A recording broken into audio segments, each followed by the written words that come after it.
So this is how a complete problem in elastostatics would look like. This is what we are up against. This is what we will have to solve.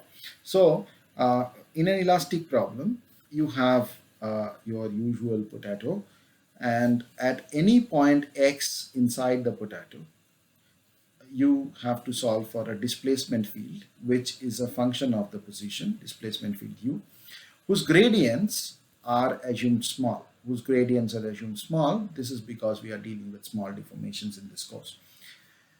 The small strain tensor, again, this is a geometric relation, remember. The small strain tensor is related to the gradients of the displacement through the strain displacement relation, which is given as this. So this has to be satisfied. So the displacements have to be related to the strains by this expression, the strain displacement relation, at each and every point in the continuum.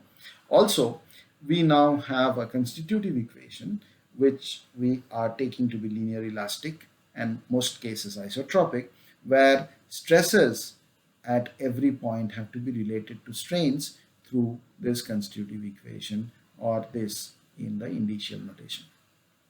So this has to be subjected to uh, two expressions. One is a balance of linear momentum, which satisfies uh, that the gradient of that the divergence of sigma, the divergence of sigma plus the body force is equal to 0 at each and every point in the material, and sigma is equal to sigma transpose, that follows from balance of angular momentum. Sigma is equal to sigma transpose, which means that the stress tensor is symmetric.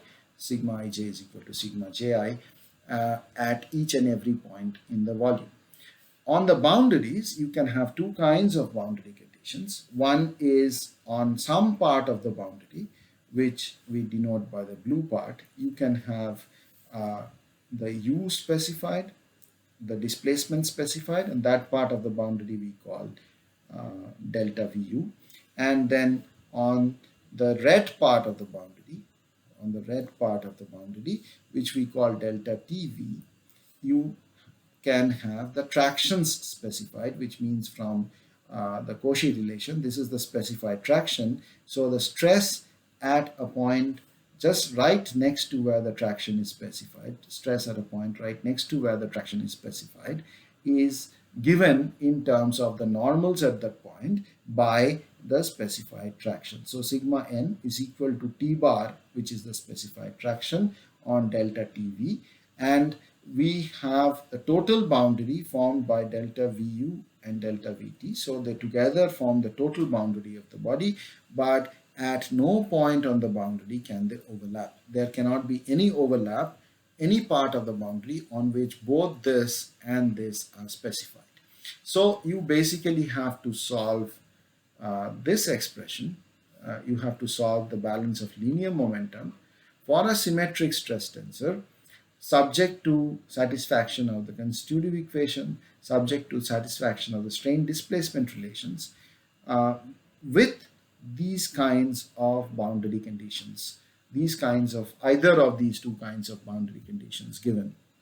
So in most cases, you will have to identify which is delta uv and which is delta tv in the boundary, and you have to identify what kind of constitutive equation you are going to use, and then your inputs to the program, inputs to this solution mechanism would be the elasticity tensor, which is the property of this potato, and the body forces if they are applied. So given these inputs, you will output the three displacements, the three strains, the six strains components, and the six stress components, where the strains and the stresses are related by the constitutive equations. Displacements and strains are related by the strain displacement relations, and the stresses satisfy the balance of linear momentum and are also symmetric because of the balance of angular momentum. So this is what we are up against. This is what we will have to solve. Before we go on to solve this, let us make a deal.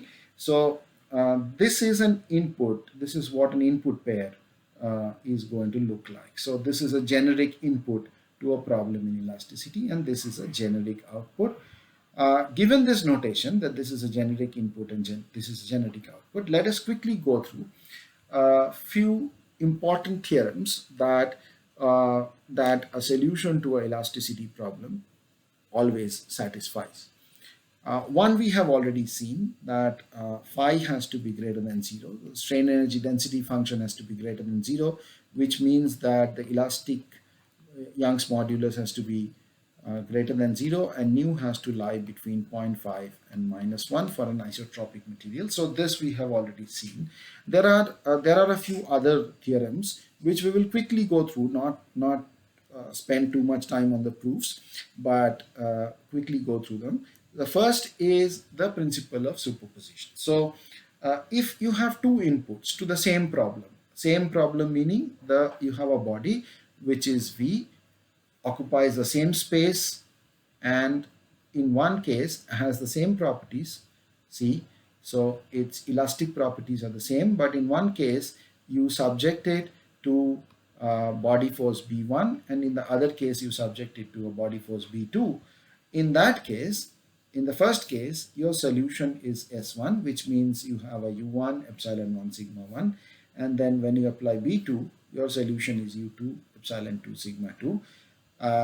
So the principle of superposition says that if you apply alpha B1 plus beta B2 for the same body V with the same elastic properties given in C, the solution would be alpha S1 plus beta S2, which means that U will be alpha U1 plus beta U2, epsilon would be alpha epsilon 1 plus beta epsilon 2, and sigma would be alpha sigma 1 plus beta sigma 2. It is the proof is trivial. You can just go through it. So it means that if you find solutions to two problems and then superpose them, then you can simply add the solutions to get the solution of the superposed problem. So the proof, as I said, is trivial. The next theorem is the uniqueness theorem. And the uniqueness theorem is this.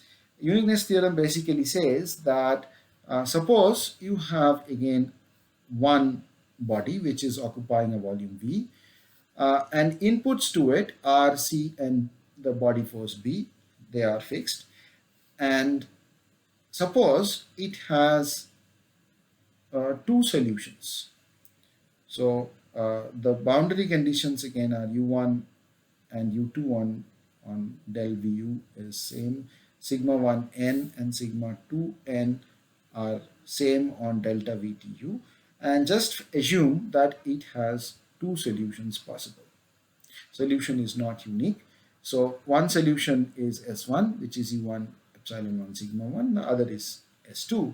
Then we must have S1 is equal to S2. In other words, if the geometry of the body is the same, it occupies the same volume, the boundary conditions on delta UV and delta TV are the same, and their properties are the same, and the body forces are same in two cases, then if you have found a solution to the problem, if you have found the solution to the problem. So there can be one and only one solution to a problem in elasticity given a fixed geometry and a set of boundary conditions and body forces. So you cannot have two solutions to a problem in elasticity under these circumstances. How do we prove this? The proof is not very difficult. So let us superpose these problems. So we superpose these problems. So we go back to the superposition theorem. What did we do? We said that if the inputs to one problem is C and B1 and inputs to the other problem is C and B2, then their solutions added up. So what we are going to do is now inputs to both the problems are the same. It's C, the properties are C, and for both the problems, S1 and S2, let's say the body forces are B.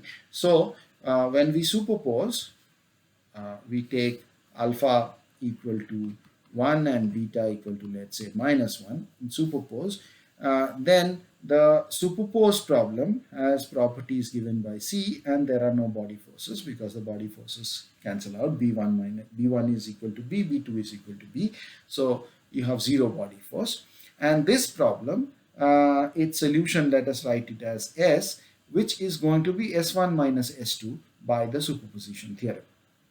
And let's denote S as U, epsilon, and sigma.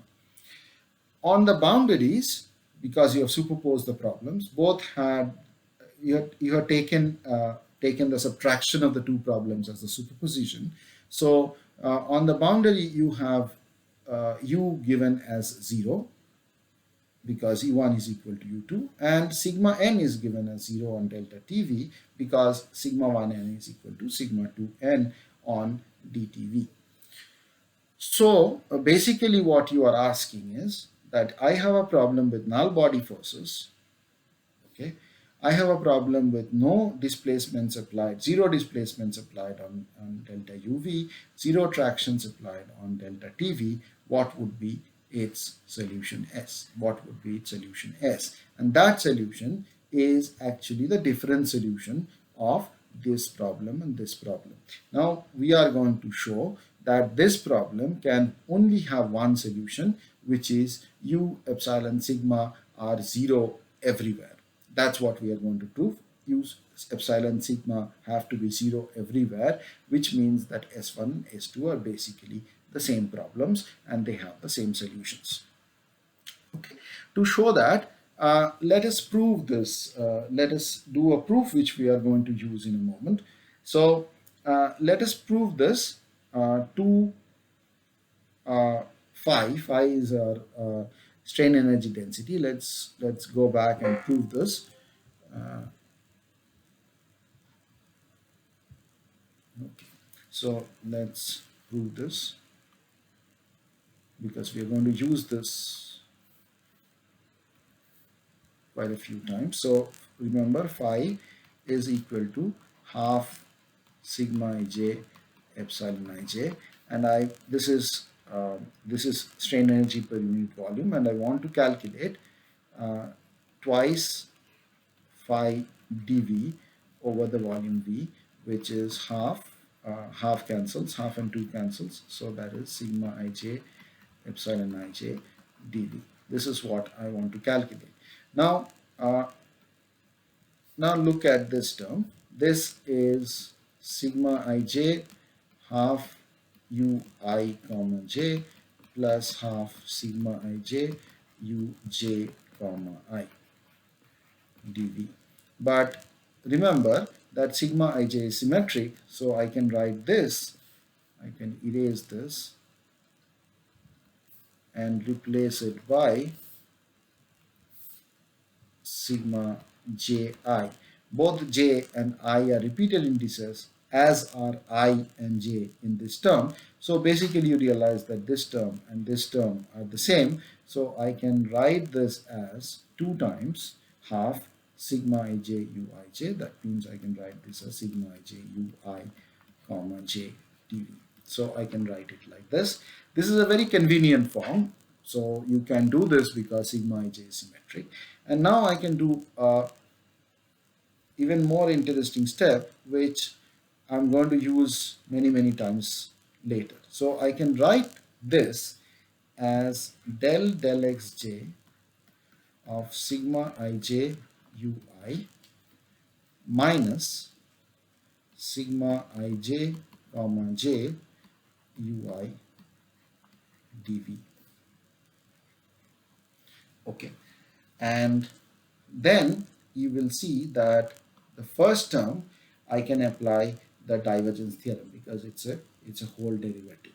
So because it's a whole derivative, I can write the first term as delta v integral, surface integral on delta v of sigma ij, and I have xj here, so that becomes nj ui ds minus volume integral of sigma ij comma j ui dv. But remember that sigma ij comma j plus bi has to be equal to 0 at each and every point.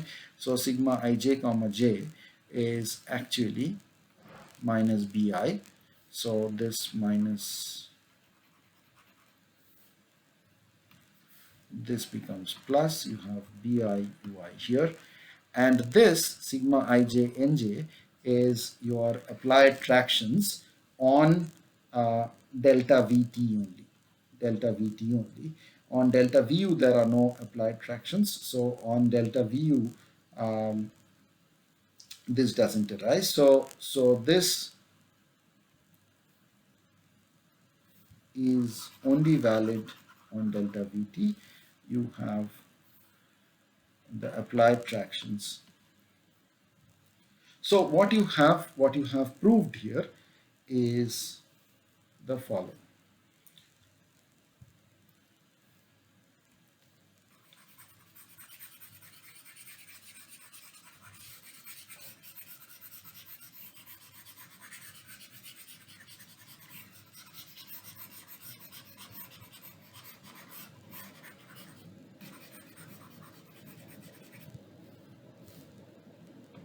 So you've proved that this quantity, which is twice the amount of strain energy density stored, is equal to the work done by the external forces. So this is the work done by the tractions plus the work done by the body forces in the deformation process. So the twice of the strain energy density stored is equal to the work done by the body forces. So this is the work done by the body forces acting on a small volume delta V. Integration of that is the work done by the body forces over the whole volume. And similarly, this is the work done by the surface tractions over the whole surface. So this is the net external work done on the body. That has to be equal to twice the strain energy density stored in the material. So that's what you have proved here. That's what you have proved here. And remember, there's something very interesting about this proof that might be missed at the first glance. So while proving this, I have just used the fact that epsilon ij is half ui comma j plus uj comma I. So this is the only thing that I have used. What I have not used is the constitutive equation here. I have not used the fact that sigma ij and epsilon ij might be connected by the constitutive equation. In fact, I have not used the fact that sigma ij and epsilon ij are causally related. So one causes the other. I have not assumed that. All that I have assumed is epsilon ij satisfies epsilon ij satisfies the strain displacement relationship, and the displacements at the boundaries are given wherever they are given. The displacements at the boundary are given, the tractions at the boundary are given, but nowhere have I assumed that the stresses in this and strains in this are related to each other through the constitutive equation, which means that uh, this proof will work for the case where sigma ij and epsilon ij are related to each other, which means that sigma ij is equal to, let's say, Cij KL epsilon KL. If this is true, this will hold, of course, but this will also hold for any epsilon KL that is not related to sigma ij through this relation, but just satisfies the strain displacement relation and the boundary conditions. So we will come back to this point in a moment. For the next theorem, we will need to stress on this point. But for the time being, let us continue with this. So this is what I have proved. So I have proved this. So I have proved this for you. Okay. And now this follows.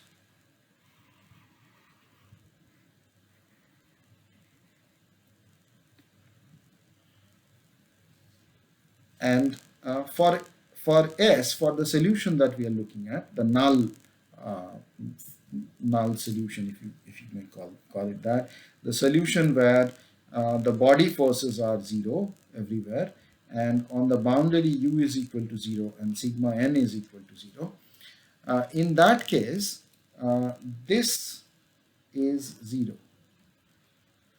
And on the boundary, remember on the boundary delta vu, for the null problem, u is equal to 0. So on the and delta vt is delta vu plus delta vt. The total surface area is this plus this. So on this part, u is identically equal to 0, but on this part u may not be 0. So on this part you have this expression, and um, this is also 0 because for the null problem ti bar is 0 everywhere. Sigma n is 0, sigma n is 0, sigma n is equal to your t bar, and that is 0 everywhere, which means that this term also is equal to 0.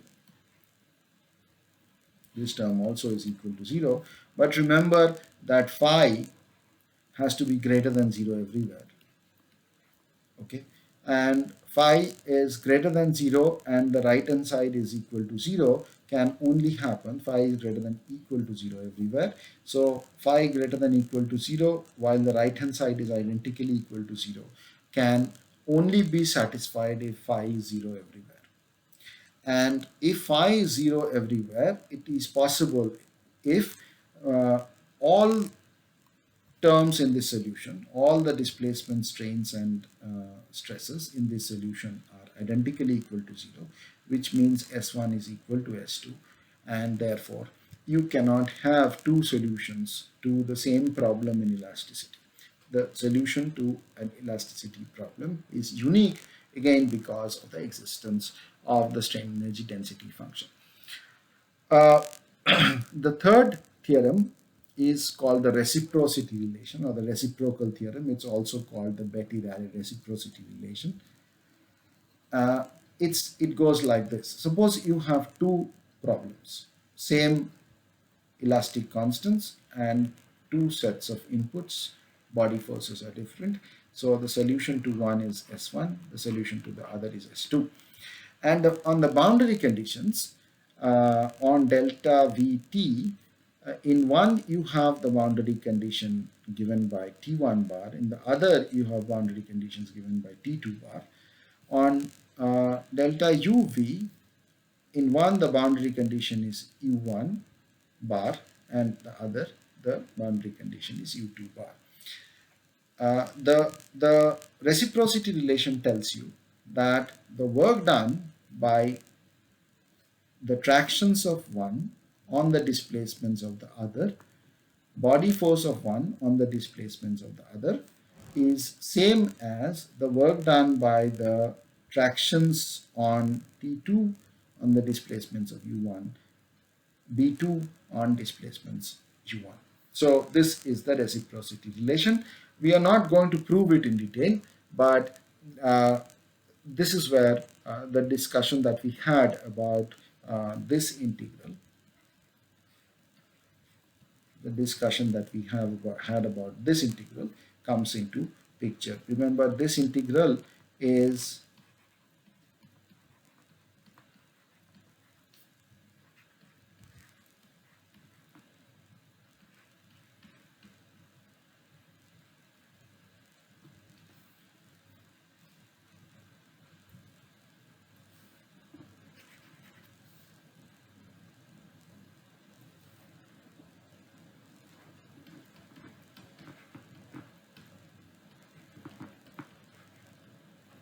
so this is what we have got for this integral. Okay, and when we derive this integral, when we derive this result here, right, we did not ever consider that sigma and epsilon are related to each other through a constitutive equation. The only um, necessity, only necessary conditions for the success of this result is that your stresses must satisfy the equilibrium equations. I did use the fact that sigma ij comma j plus bi is equal to 0, which means that I used the equilibrium equation while arriving at this result. Remember that. That is how I got this term.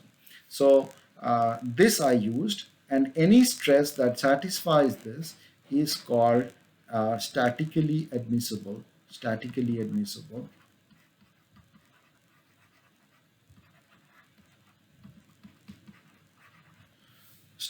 admissible stress. So I have only used the fact that sigma should be statically admissible. For displacements, I have only assumed that the displacements are kinematically admissible, which means that they satisfy the boundary conditions on delta VU. Whatever the boundary conditions are given, they satisfy that condition. Apart from that, I have placed no demand on uh, on the displacements. So with this statically admissible displacement can be differentiated to give you the strain, but there is no guarantee that that strain would be the strain that you would get if you applied this sigma ij on a physical body. So the strain is derived from a statically admissible displacement. The stresses are derived from the strain is derived from a kinematically admissible displacement field. The stresses are derived from a statically admissible stress field. Uh, but there is never have I used the fact that these two strains and stresses are related to the constitutive equation, which means that I can basically prove this for any two sets of kinematically admissible displacements. And that's what I'm going to do. So in this problem, I am going to use this relation not with the same sets of B's and U's, but I'm going to use here B1 and U2. Remember, U2 is a static kinematically admissible strain, and I'm going to use for this, I'm going to use TI1, and here I'm going to use UI2. So I'm going to use that, and I'll still be able to prove this. Similarly, I can just switch the ones and twos, and I will still be able to show that in both cases the result is the same. So that's what I'm going to do, and that's why how you get this proof. So this is what I have done here, and it's obvious.